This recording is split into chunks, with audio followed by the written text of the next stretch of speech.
Hey, what's up, guys? I'm Blaise Ho'omakoa, the writer and creator of One Sun Comics. Today, I'm chilling with Moon the Storyteller, who is the writer and creator of Luna, the Queen of Mahru. Got it right here, published by Konkret Comics. And so today we're talking all about, comic creation, crowdfunding, all the good stuff that you may want to know if you're currently in the process of creating your own comic book. So for anybody who hasn't gotten a chance to check out Luna, would you mind giving us like a soft pitch? So Luna is about a queen who discovers she is the only one who can save her dying world from an evil threat that has promised to destroy all that she loves. So it's set in the future. It's heartfelt, futuristic, lots of drama. So if that's, your alley, your vibe, then definitely check out Luna. And so what were you doing before you got into, the comics business? Oh, so I'm still doing it. I'm a nurse, so I've been in healthcare for like 20 years. I'm an old head, and I became a nurse maybe like a few years back. So I'm a nurse. I'm still a nurse. Hopefully one day I can officially retire from nursing and do writing full time. But for now, I'm still taking care of people. So you're a hero on and off the field, it sounds like. Sometimes.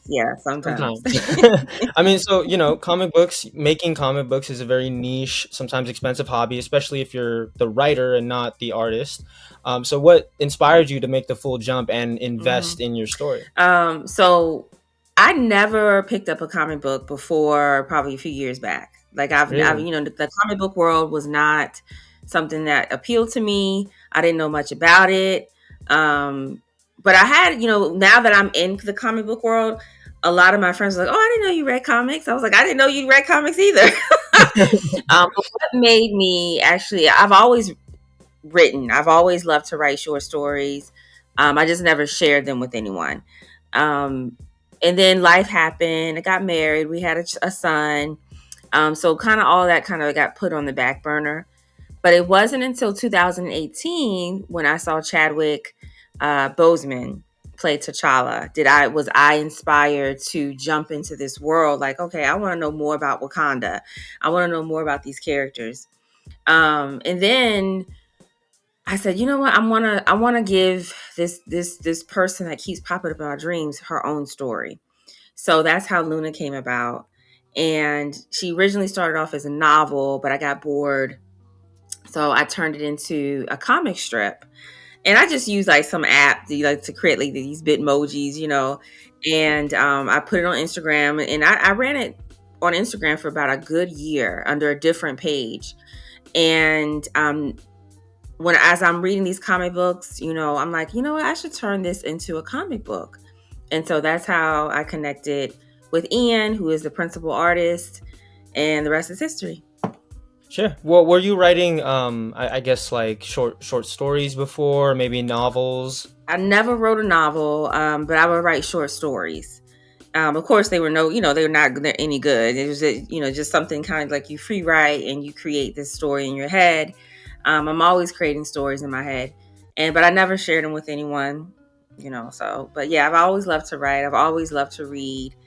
So, jumping into the comic book world, it was something natural to me. Definitely. And I deeply relate because I feel like that 2018 Black Panther was, for myself, the start of looking inward and being like, okay, is there room in comic books for maybe a Hawaiian Wakanda? So yeah, I totally feel that. Still one of my favorite MCU films. I think Wakanda Forever might be my favorite of all time at the moment right now, but that's besides the point. So going from short stories to writing your own comic books, what kind of resources did you use in order to learn the correct skills to write a comic book script? Having a good editor definitely helps, because when you read Luna issue 1, you can tell that a lot of the dialogue I pulled from the novel, because it's lots of monologues in there. Even the narration is a little bit long, not the typical comic book format. So the editor helped tighten that up a little bit. And then for issue 2, I hired an editor that will walk me, kind of help me through each scene and make sure that I'm not reverting back to that novelesque, type of writing. Instead, more direct, more impactful, with these one liner, two liner. So I think having an editor is definitely a must for any writer, but especially a writer who's new to the genre. If I'm not mistaken, were there two editors on issue one? There were two editors. One editor, Lonzo, he's the CEO of Konkret. He was the one that kind of came in at the end after I had finished like the lettering and everything, and he was like, I need you to add this, a little bit more of this. I need you to take this away. And then Daniel just kind of reviewed it for grammar, making sure the sentence structure was correct, making sure the punctuation was correct. So that's another thing, you might need more than one editor on your project to kind of look at the micro level and then the macro level too. So yeah, I had two. And then this issue for Luna 2, the one that's coming out, I had Devontae, which is the main editor, and he was the one that kind of helped me through each of the scenes. And he would sometimes return the scene because he was like, this is trash. I need you to do better. I need you to write. I need you to tap into this. And I need you to watch this video about how to tap into anger, So he definitely helped a lot. And then at the end, we had the two editors from Konkret, Lonzo and Montrez, help with kind of with the story structure and things like that. So I love that. And I think a lot of people don't realize how like beneficial having that many eyes on your work can be, because it's going through the filter of, these professionals who can understand or like look at it from the outside and almost be your first audience before you give any real spoilers away. So could you talk a little bit about getting your book published by Konkret Comics? Because I think it's awesome. Like, if I'm not mistaken, it's all in the same universe. Yours is just, I think, 10,000 years in the future. Or yeah. So are you asking how I met up with Konkret, or what the experience has been? I guess what the process is like, getting your original ideas published by them, and how that experience has been for you. Oh, okay. So it was really funny because I came across Konkret Comics on Instagram. I think it popped up in my feed. So I went to their shop and bought one of their bundles. And when I got the bundle, I was really excited because this was really the first time I actually seen all these Black characters in one place. You have characters in mainstream that you love, but these characters, I felt like, wow, this looks like me. This looks like my sister. These are characters that you can relate to. So I actually tagged them. I took a picture and tagged them in my stories. And Anaji Rouse, who also is a part of the Konkret family, he contacted me through DMs because he was like, "Oh, tell me more about Luna," because the artist Ian had already started to do pinups of Luna. So the cover one of Luna issue number one, that cover where she's pink and she's like, her hair is flowing. That's what he was like, tell me about this character. So long story short, I ended up pitching Luna to the editor at the time, Daniel, and then that's how I got contacted by Alonzo, and that's how I became a part of the Konkret family. That's awesome. That's awesome. So, I mean, I relate to that as well. So, I kind of feel like late to the game in terms of the indie comic book community, because I didn't get super involved until early last year when I realized I myself could actually, it could be a possibility for me. And I have to attribute that to trying to get an interview with him. But Brent Trace of Impound Comics, not sure if you've heard of them, but they're Sacramento based, and that's only about an hour away from where I live. And hearing about Impound, seeing that he had a store, like, that was just super inspirational to me. And it made me think for the first time, like, oh my gosh, I don't have to turn this into the most expensive TV show ever, but I could actually get my ideas out in comic book form. And that actually might end up being more impactful because I could create a community through that, like how he has, and like how so many of you have. We had a slow start. Ian and I, his schedule, I think he actually at the time was still working. So, another job. He wasn't doing his art full time. So I think the only challenge was just trying to get it done, because he worked, and he had his own family responsibilities. So it took a little bit. It took about a year for him to complete the issue, Luna One. Now he's a full time artist, but he's busier. So he after Luna, a lot of indie creators started reaching out to him for different projects, and some are even doing he's even doing sequential art for other creators. So he's full time now artistry, but he's very busy now. But that's a good thing. So I guess that's the only thing. Kind of just balancing, out of COVID, we're trying to balance and pay bills and catch up, and but other than that, I can't think of anything that COVID stopped me from doing. Sure. So in the meantime, while he was working on the book, did you like start to network or kind of spread the word in any specific ways? Mm-hmm. Yeah, I started developing a community right away on social media.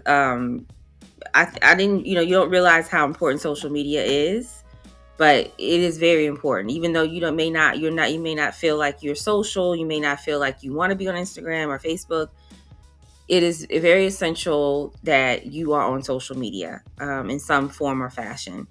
And then I don't think I had started going to Comic Cons yet, but I definitely add that to the marketing plan, is going to Comic Cons, even if it's just as a guest, watching, observing how other vendors set up their tables, how they interact with their people who purchase their projects, and just trying to just immerse yourself fully into the culture of the comic book culture. So, but yeah, while we were working on issue one, I was building a community on Instagram and Facebook, and I think I had even started doing like an email list as well. So I mean, I gotta say, anybody who aspires to make comic books, I think needs to follow you. Like, I've been secretly just taking a ton of notes from your process and how you approach social media. Like, you're really on top of it, which I really appreciate. You keep your fans updated. You get us excited, and you find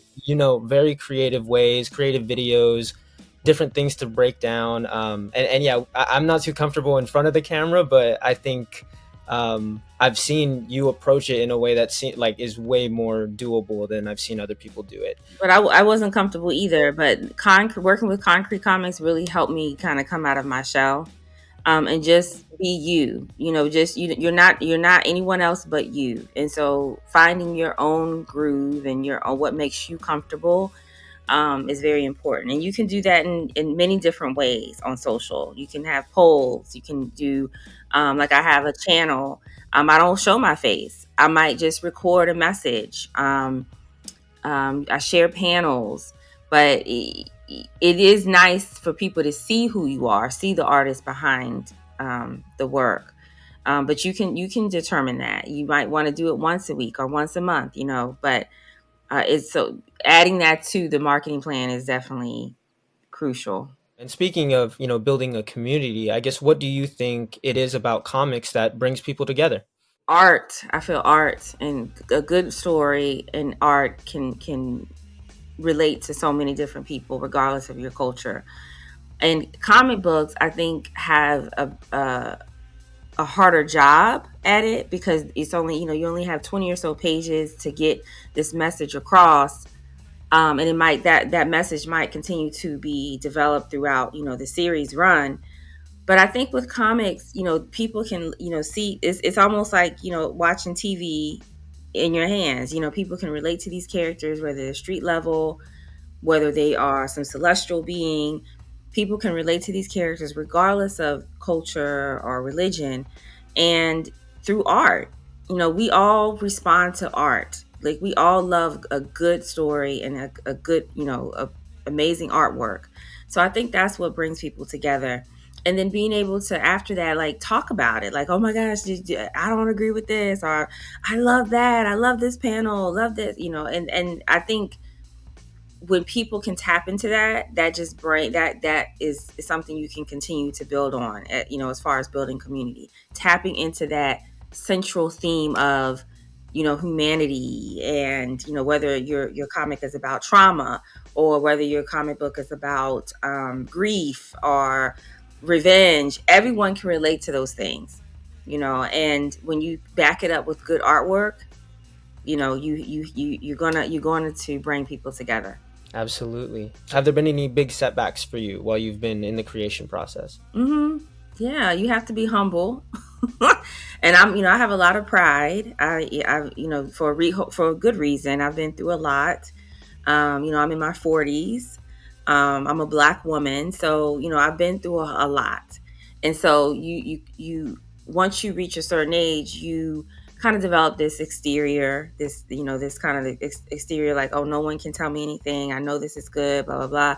But when you start sharing your work with your core group and your core support system, they will tell you the truth, like, this isn't that good, or you got to take that scene out. You got to take that scene out. So that's what happened to issue 2. I'm coming from a really successful run of Luna 1, and it was the first issue though, right? But now we're kind of getting into the nitty gritty. We're getting into the character development. We're getting into the building up to the climax. So there's certain things that have to be in issue 2.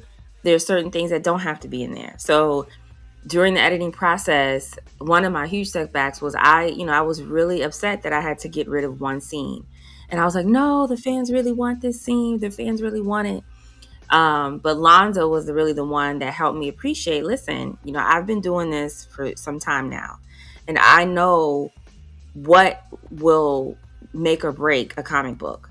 And so being humble, that can be a setback for you. If you are not willing to be humble and listen to people who know more than you, then you will not succeed. So that was a huge learning lesson for me. Like, after I kind of got out of my feelings and calmed down, and I realized, I said, Concrete Comics is Concrete Comics for a reason, and it's because they know how to tell good stories.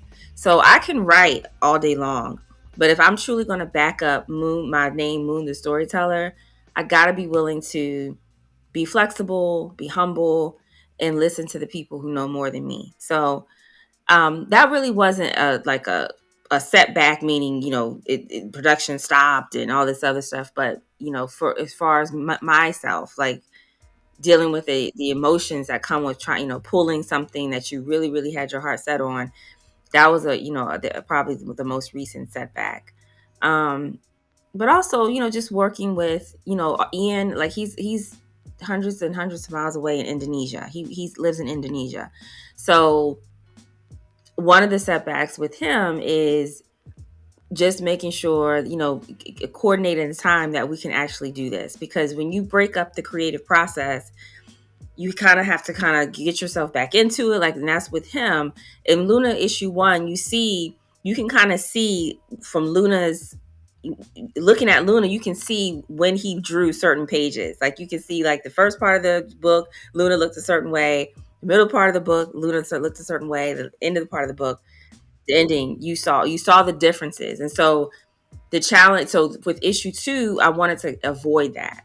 So I said, I want Luna to look the same throughout the whole thing. So I think he actually finished the book, the sketches. It took him about 6 months to get the sketches done, and then but 3 months to do the inks and the colors and stuff like that. So, but again, you're competing with other creatives who want to work with Ian. So, so that pretty much is that was a setback as well. Just kind of understanding his schedule, being respectful of his schedule. So this time, when we go into issue 3, I'm going to be more aware, like, hey, I need 3 months of dedicated time, So I would say that was the 2 biggest setbacks during for this whole process. I think there's something to be said about also not settling, especially if it's your first comic book, settling for the artwork. We had a whole situation go down where we had spent over $700 on pages from an artist that ultimately we didn't go with, because when we got them back, they weren't of like the same quality of the sample pages that they had sent in. So it was actually almost like, okay, are we being scammed right now? Like, what's going on? So having to pivot with that, I definitely see what you mean by having to stay humble sometimes. and not making a big fuss about it, because at the end of the day, you chose to spend that money. And you know, on our end as well, we don't have a story editor, so it can be very hard for us to wrangle in our big ideas into, as you say, you know, 28 to 32 pages at a time. And currently we're trying to get him up and running, and writing his own book. So we have to learn together on the fly, and we're the only people that can like bounce those ideas off of each other. So it's nice that it sounds like you have a great support system in that regard. So let's talk about Luna for a second. So for, you know, the audience who may not know, would you mind telling us about her powers? Yes, I actually have a card. I can read it right off the card. I have a trading card of Luna. So Luna is, so the story is set in the year 10,000. You know, these are our descendants. They have migrated to other worlds. So Luna is the queen of planet Mahru. It's across the universe. It's a whole nother galaxy. And the heroes of old Earth are gone. So we don't have, you know, we don't have the X-Men. We don't have the Avengers. Everybody's gone. So with the universe, though, on this side of this part of the universe, we have what we call energy keepers. And these energy keepers are the ones with the powers. And they are supposed to keep the balance of all life on this side of the universe. So in Luna, she was born an energy keeper. But as you see in issue 1, her powers were suppressed. I don't want to spoil it for anyone, but her powers were suppressed. So we picked the story back up when she's an adult. And her powers are reawakened. So her power set is connected to the moon. And so when I was developing her power set, I was thinking about, okay, what do I know the moon to be responsible for? Or what are some of the things that we believe the moon to be responsible for? So she will eventually, this is not going to all happen in one issue, but eventually she's going to be able to have control water. She's going to have the influence on animals. She can reflect light. She can burn bright red. And of course, she's, you know, can fly. She has super strength. And then she also, one thing you will see in issue 2, she has the ability to create a ceoplasmic biofield of herself, from that will come from her, and it turns into kind of like this moon shape, you know, shield, this bubble. And eventually she will be able to develop that to the point where she can actually manipulate atoms. But again, this is going to take probably, this is definitely not going to be in the first volume. This probably might be in the third volume of her story. And then she's an empath, so she can sense other people's energy, and she eventually will be able to have that empath ability will be so strong that she will be able to find people in time. So she can time travel, but it's not like, oh, snap my fingers and like, or like Loki, you know, I'm a blink and I'm somewhere else. No, it's not like that. It's a process for her. So those will all come later. But what you will definitely see some of those powers in issue 2. So she is stacked. She is absolutely a beast. It sounds like. What I love most about your description is, you know, listing off all these very nature based, science based powers, and then you just kind of breeze past. Oh, she can fly, super strength, yada yada. Because I do feel like, you know, nowadays if you do want your character to leave an impression, it's almost like flying and super strength are a given. Like they just have to be that cool and that powerful. So I love that you have gone and tied them into the moon and stuff.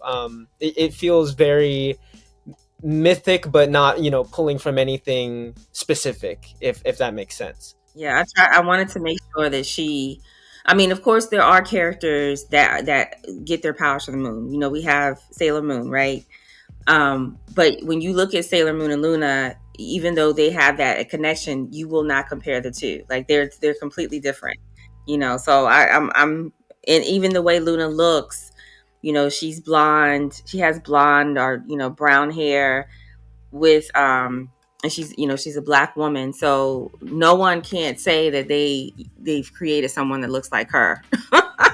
Very you true. know It is very true. I remember seeing your posts about, why you chose to give her blonde hair, and I found that to be, not only very, very truthful, but extremely groundbreaking in terms of this is your main character. In terms of issue one, what can you give away or what can you say about the ending without spoiling anything for anybody? so for issue one, we get an introduction of the characters: Luna, Abek, Zoe, Kira, and then also this more powerful one that's going to kind of be in the background for probably, I'm going to say, up until toward maybe issue 5 and 6.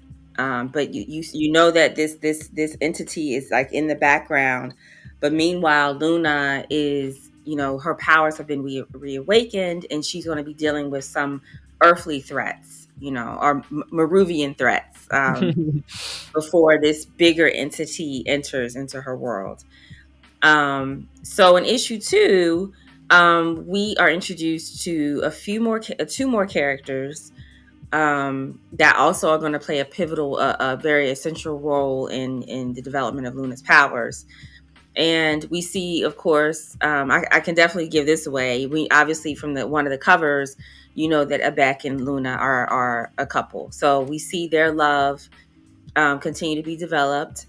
They and their love is so powerful that we can truly see how it's like no other. Their love is like no other, and we will see that clearly in issue 2. And it's so funny, during the writing process, I didn't. You know how you said, "Oh, she can fly. She has super strength." This particular interaction with Luna and Abek it was like, oh, I didn't think it was a big deal, but when the editors looked at it, they was like, this is a huge, like, this is huge. We gotta spend more time on this. Like, we gotta, like, the readers have to know that this is what Abek and Luna can do when they're together.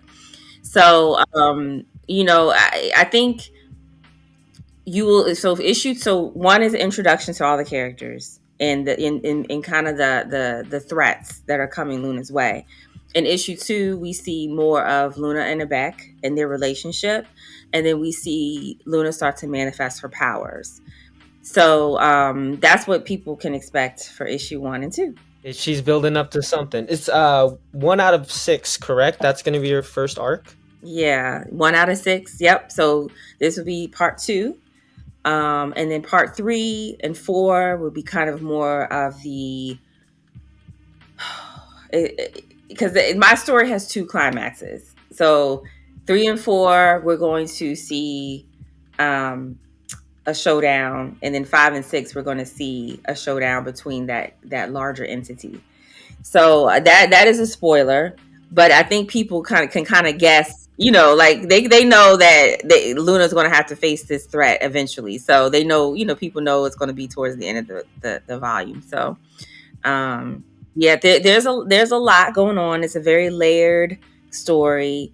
That's the way I write. It's really hard for me to write any other way, but doing multiple themes and multiple characters. So, but yeah. And something I love about that first issue is it feels so thought out in terms of Mahru and its culture. The level of detail reminded me, like, nothing in the story reminded me of Dune, but the level of detail reminded me of Dune, and like trying to understand, like, okay, this is a completely different realm right now, so the rules of our normal world may not apply here, and I really love that. And so before we continue, congratulations on full funding for issue 2. We're going to definitely talk about your Kickstarter campaign, but just congratulations. It's so awesome. Thank you. Thank you. How quick was that again? I think it was about 3 hours, maybe. Our Oh goal my was god. 1,200. Yeah, our goal was 1,200. So we, and because that would cover the cost of printing. So our goal is to always cover the next phase of the project, which is printing. And if we get extra, beautiful, great, But But yeah, I think it was about 3 hours. I want 3 to 4 hours. I can't. I stopped looking at it. I was like, I have to stop looking at this. And then when I went back on later that night, we had fully funded. But again, being fully funded, that takes a lot of work though, because people have to know about your campaign. So that's where, community building comes in. You have to let people know what's coming so they can be expecting it, and support you on day one. Definitely. So, back onto your process with writing, how do you tend to approach it? So writing Luna actually is very easy for me because Luna is all here. Like she's always been here. I already know what's going to happen to her. So writing Luna's arc is very easy. It's when you bring in the other elements, the other characters, and what they're dealing with. That's what makes it a little challenging. So what I usually do, what I did for issue 2 was scene by scene. I worked with the editor. So for issue 3, I'm going to do the same thing. I'm going to write out my outline. I've already outlined all 6 books. Okay, I already know what's going to happen in all 6 books. But of course, when you start on the particular issue, you start to refine that outline. So using the outline that I've created, I'm going to write a script. I'm not going to worry about formatting. I'm not going to worry about art direction. I'm just going to write what happens. I'm going to write the dialogue. And so then I send it to the editor. And that's when we will go through it like a fine tooth comb, like, okay, why do you need this scene here? Or, is this foreshadowing something? Is this going to happen in scene 4? You never really address it. So that's when he starts looking at it from a micro level. And then once we kind of go through everything with a fine tooth comb, that's when I will start actually saying, okay, now let's try to imagine this into pages. So I go page 1, panel 1 through 4, show Luna doing this, but make sure in one of the boxes there's a close-up of her so I can say this. So I give Ian a lot of freedom to create the page that he feels like this Luna or whatever the character should have. I do give him specific directions sometimes. Like if I know a character has to say this and they have to be doing this while they say it, I'll let him know. But for the most part, I'm not like panel 1, panel 2, panel 3. I'm like, half the page should be this, or let's do a splash page of this. So I give Ian a lot of creative freedom when I can. But that process, that's generally how I work. And I'm hoping to do actually 3 and 4 together, because 3 and 4 is so pivotal, so essential to make sure 5 and 6 is set up correctly. So, and that's one thing I would recommend is if you can, try to do your issues like 2 at a time, because if you do 1 at a time, you run the risk of not including everything or forgetting something that you want to go back to. So if you can do 2 scripts at a time, that would help you do, 1 and 2 would be the introduction, 3 and 4 will be like kind of like your like, okay, we're in it now, we're in the thick of it. And then 5 and 6 is kind of like, you're coming down from it, but whoa, something else is about to happen. Oh my gosh. So that's the way Luna is going to be. Yeah. Actually, my next question was about like how do you stay organized when planning a story arc that involves multiple comics or like issues of comics, I guess. You definitely need to outline first. So, even before you start writing, you need to outline what you want. And you don't have to have 6. You can have 4. You can have 8. You can have 10. But you just need to outline what is going to happen in each issue, so that you are covering, that you make sure you don't forget anything, and you make sure everybody that you want has their proper character arc. And then, so yeah, outlining is very, very important. And having a story Bible. My editor encouraged me to create a story Bible. So of all the characters, their pictures, their pinups, their personality traits. Also, Mahru, the planet Mahru has its own little section. This is the government. This is how everything is all the details. And people don't realize how important that is until you start writing, and you're like, wait a minute, because I remember when I wrote something and Devontae was like, would Abek say that? Would he say that? And I was like, actually, no, he wouldn't say that. So having a story Bible will help you remember, your characters and how they act and how they talk. And then also, the government and the rules and regulations of this particular, entity that you're working, that you're setting, the setting is taking place in, and all this other stuff. So outlining and having a story Bible is helps a That was lot. actually something I was extremely excited to do for our series, was make the story Bible, because I could finally like go through it myself. And there's something definitive about when it's printed out in front of you and you have to physically hold the words you typed. So to me, it keeps me bound to those ideas. I want to commit to them far better, because it's like, why try to think of anything better if this already works? But going deeper into writing, so what's your process like working with the artist? And you said you were sometimes non-specific, but then sometimes specific. So how do you make those decisions in what to be more specific about, I guess? There's a lot. The very first thing that you do as working with your artist is um the characters and what they look like.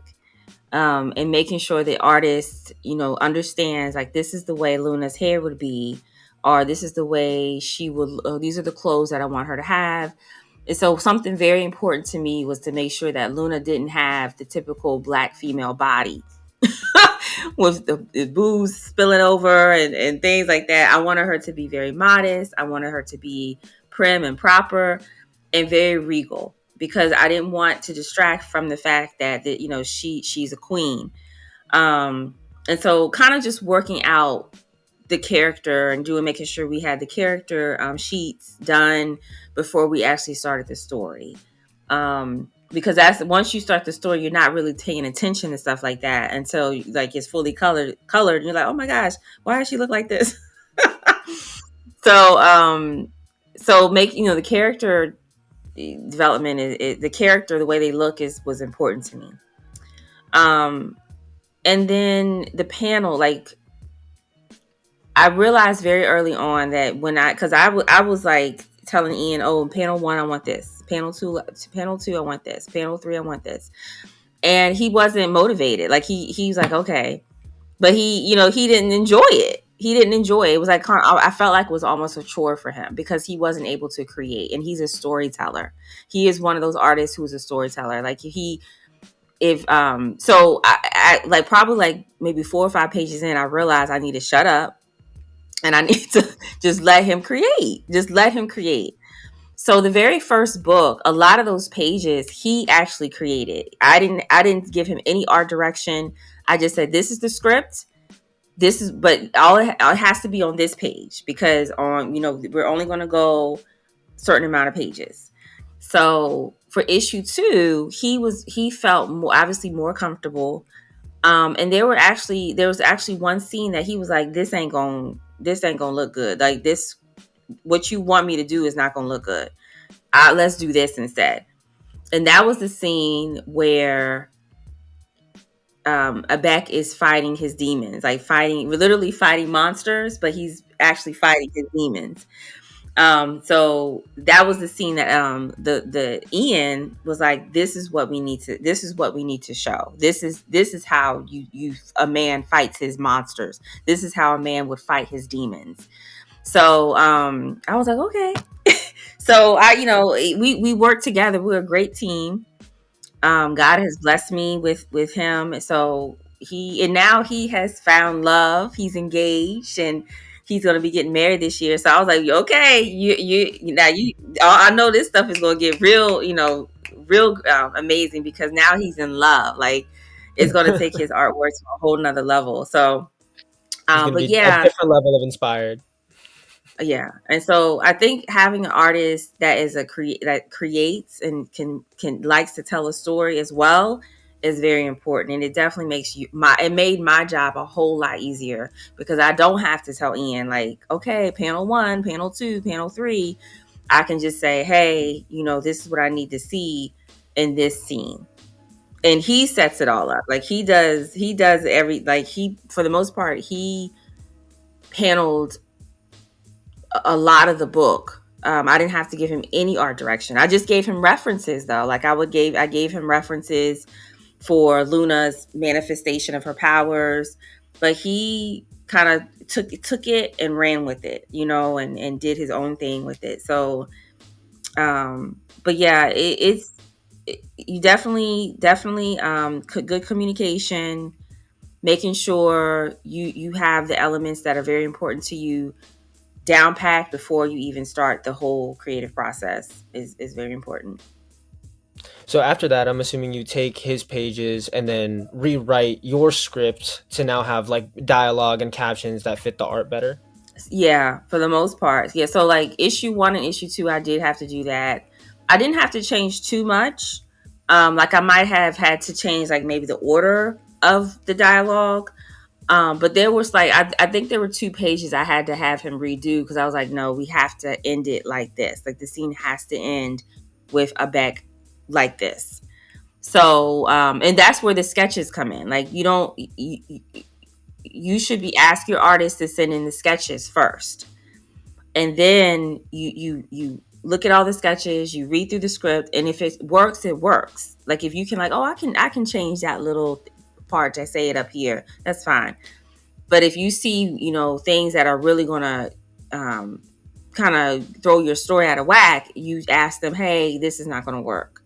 And so I only think I had to do that twice with Ian, you know, so because Ian is pretty, you know, he's pretty in tune to the story and what we're trying to do. So For sure. No, I found myself having that issue when we actually ended up getting our book lettered, is that I hadn't taken into account how big some of the caption boxes might be. So I was like, oh, for my next go around, I'm definitely going to keep them in mind when I do get my sketches back, because I could afford to scale this down to have more room and just have slightly neater panels. But I think the lettering in issue 1, at least for us, it matches our main characters, the chaos of his inner thoughts and himself. So I'm okay with how it turned out. But yeah, besides all of that, so finally, in regards to writing, do you have any tips for anybody who's never written a comic script before, or anybody who, unlike you, may have never even done a short story, just somebody who is looking to, I guess, manifest their own story? well, there's a lot of great YouTube videos. You know, I think watched. Actually, I bought a program. It was like $100, and it had like all these lessons about comic books. You know, what is a panel? What is a splash page? What is this? What is that? So I can learn the lingo and learn how to communicate, and then learn how to format a script. So I would definitely, if you don't know anything about comic books, definitely start reading comic books. That's the first thing. But secondly, understand that there is no one way to write a comic book. Luna is an example of that. Luna is not like a typical comic book. When you read Luna, you're like, oh, was this a novel? You know, most people because it's just different. Even my narrations are very different than what you would typically see in a comic book. um just, so there's no one way to write a comic book, but it is very important that you understand lingo, you understand how to format certain things. So when you do start working with the team, you kind of like, you in the game, and there's YouTube videos, there's books, there's, different things you can do to make sure you know the basics before you kind of dive into this world of writing comic books. Another thing that might help is just paying attention to other creators, supporting their work. Obviously you want to support. I have like, I would say 20 comic books that I haven't even read yet from Kickstarters from last year. But I learned from them as well. Not stealing, but like, oh, I love the way that they did this splash page. I love the way that they did this dialogue. And then they had this character's, hair. Like one of the things I love that Ian does is he will kind of spill over into the page. He doesn't stay in the panel. He spills over. So like in one of the panels, Luna's hair is like has spilled over into the other panel, and I love that. I love those kind of things. So learn from other people, and to elevate your storytelling as well. So those are my few tips that I would say to new writers. Sure. I mean, I don't know how much you know about Image Comics in the '90s and stuff like that, but what you're talking about, the spilling over the art, that's exactly what some of those artists were getting fired for, surprisingly enough, at Marvel and DC. And so it's ridiculous that those big companies would try to stifle the art that way. But I think there is something to be said about, you study the rules, you learn how the format works, and it's like that saying, a great artist understands the rules so that they know when to break them. And watching your own artist break those rules, I think, can be very beneficial to your comic book standing out amongst, like, everybody who wants to do the 9 panel grid for every single page, like Watchmen. Like, it's comic books, you can do whatever you want. So moving on to Kickstarter, why do you think that first Kickstarter was so successful? I think it what was it, over 400% successful, for your campaign goal? hmm we had I think almost 200 backers, and then I would think it was like 190 or something, and we were able to raise almost 5K, I believe, either a little bit over 5K, but I just remember 5K.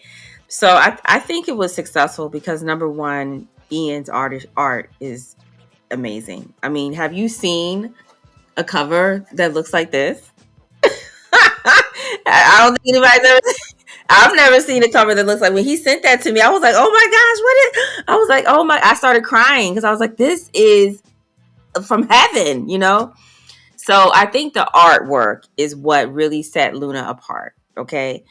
But also, and being a part of Konkret Comics, having that name behind me, people know, okay, this is going to be a good story because they tell good stories.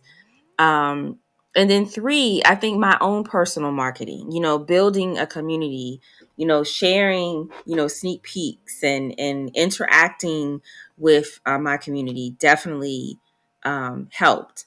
So I think, having the right team behind you, and then you making an effort to share your artwork, your stuff with the world. Like you're doing a really good job with, keeping us updated. And like that trailer, I was like, oh my gosh, what's it?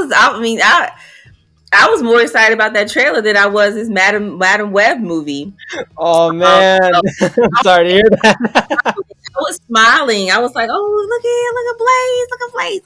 And because it gave me this whole, like, Godzilla and Kong is coming, and then the X-Men reboot. I was like, oh my gosh. And then Beyonce is dropping an album. I'm like, oh my gosh, this is gonna be an amazing month. So yeah, Oh, so I think. you're not ready. The launch trailer itself, I think, is gonna be pretty awesome when it comes out. I've been working on it for the past month.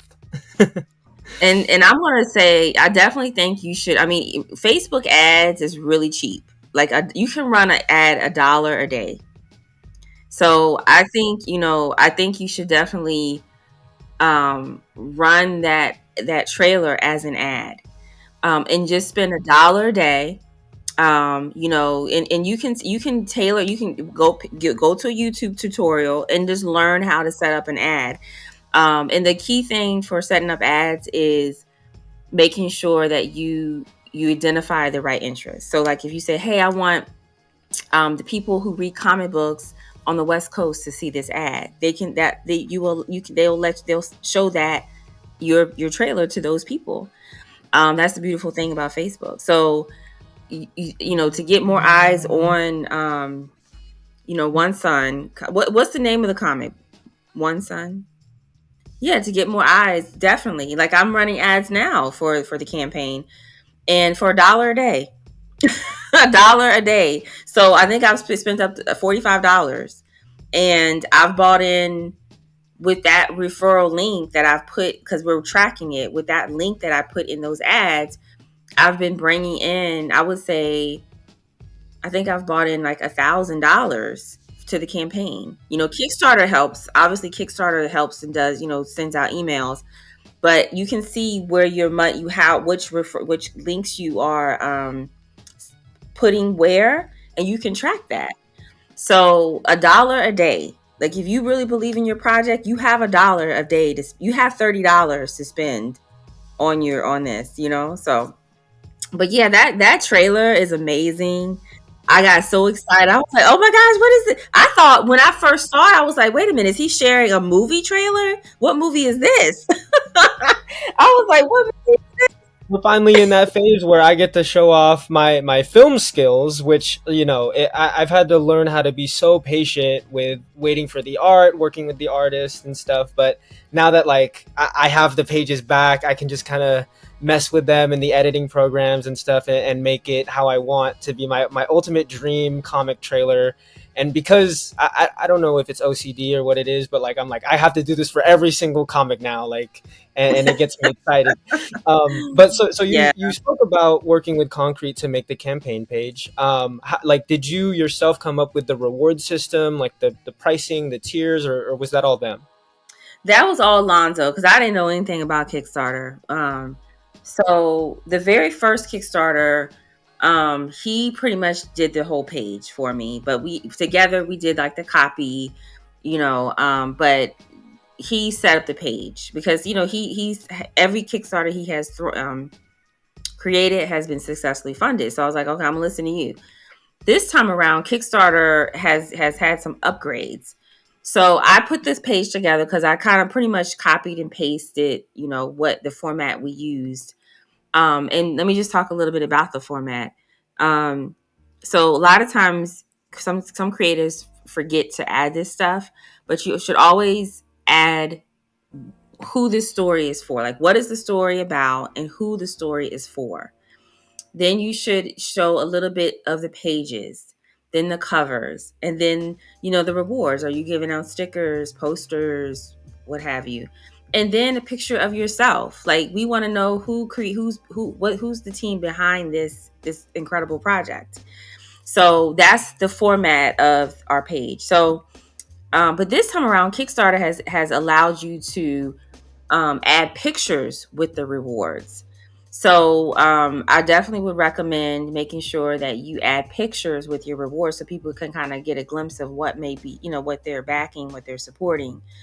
And Lonzo always said that $5, like the $5 system is what works. So $10, $15, $25, 30, 35, people can relate to that. So that's what he's always, put on the Kickstarters, and it obviously it works because people buy it, people support it. Yeah, and early bird specials, do early bird specials, that runs for maybe 2 or 3 days, just to kind of give you that people to be motivated to support on day one. Sure, sure. Okay, that's something to keep in mind, definitely for ourselves, because we're going to be launching very soon, and I mean, I haven't even thought about our stretch goal rewards, but I have some things in mind. So finally, on the Kickstarter topic, do you have any advice for anybody currently putting together their campaign page, other than what you just said? Definitely share so once you feel like it's all good to go, you're gonna send it off to Kickstarter, and while they're reviewing it, send it to your core team. Like, send it to people that you trust. Like, hey, can you take a look at this and tell me what you think? And don't say anything. Just let them give you their opinion. And if they come back with questions, that means that you have some work to do. Like they say, well, I don't really know what it's about. What is it about? Like, who? So, because you want all their questions to be answered when they look at your page. And you also, one of the things you have to remember is that people will discover your page. So Kickstarter, especially if you are given the Project We Love sticker, Kickstarter is going to recommend your project to other people. So if no one knows anything about you, will they be able to understand what this project is about, and will they be inspired to support? And so you want to make sure your page, like that trailer, you definitely should have a trailer on your page. You definitely want to have a picture of yourself on your page, and you need to talk about why one son is so important right now. You're from Hawaii, and XY. I don't know. You know your story. Include your story. let people in and let people know who you are. But yeah, I definitely would recommend that. Once you get your page set up and approved, send that share link to your core team and let them kind of critique it, like, hey, I think you should put this here. I think you should add this, stuff like that. So, I guess what's the biggest lesson for you that you've learned so far? Understand that there's no one way to tell a story. It is your story. It's a good one. It's a good story, but with the right team, you can turn it into a great story. And stay humble, be patient, and constantly kind of be in this mind frame that you're constantly learning from people who know more than you. And never stop, because there'll be days where you're like, oh, is this even worth it? It is worth it. It is worth it because you're telling your story. So, and love on your fans. Love on your fans. Luna I wouldn't call they're not my fans, they're Luna's fans. Give your fans, just love on them. And if you I think you are part of my channel. So, I always like, hey, how y'all doing? Just just love on your community because they love you. So don't take them for granted. Give them everything first. You might even say, hey, I'm doing a special tier just for my community. I don't have that leeway, because Konkret, I belong to a greater collective. So a lot of the decisions are in their court, but you have a little bit more independent. You have more independence, and you can say, "Hey, this tier is only for my diehard fans." So and there are 10. There are only 10. So guess what? Maybe those 10 people who are on your channel will buy that 10, and it comes with this, it comes with that. So there's no limit into what you can do for your Kickstarter. You can add as many rewards as you want, but just make sure that people have choices, because some people will only want a digital reward. Some people will want a physical but only cover A. Some people want cover A and cover B. Some people want your autograph. Some people want everything. So just make sure each tier kind of gives everyone what they want. Absolutely. And so, I'd hate to keep you too long. So before we wrap it up, would you mind just telling everybody what you have next planned? So after the Kickstarter, our Luna Kickstarter will run for 9 more days. So after that, I plan on kind of like, not taking a hiatus from social, but I'm going to be working on a new segment that I hopefully will launch in April called, I'm not going to tell you what it's called because I'm still working with the name, but I'm going to be, basically filming for that. Also, in June, there's a huge project, 2 big projects that I'm going to be a part of. One is called the Epiphany Engine, which is going to be an anthology of different Black comic creators. And then Konkret Comics is having their 5-year anniversary this year. So that is something that we're going to be working on. And I also have another project planned, but it's going to be a surprise for Luna's fans. But that's also going to be happening this year, but it's a surprise. Awesome, awesome. Well, I'm looking forward to all of it. Of course, I will be joined in the channel, so I'll see it before everybody else. But thank you so much, Moon, for taking the time to talk to me today. And yeah, I'm looking forward to everything you got coming out. Thank you for having me, Blaze, and I can't wait to support your Kickstarter as well. We're gonna make you proud. All Yes. right, you have a good one, okay? Thank you. Thank you.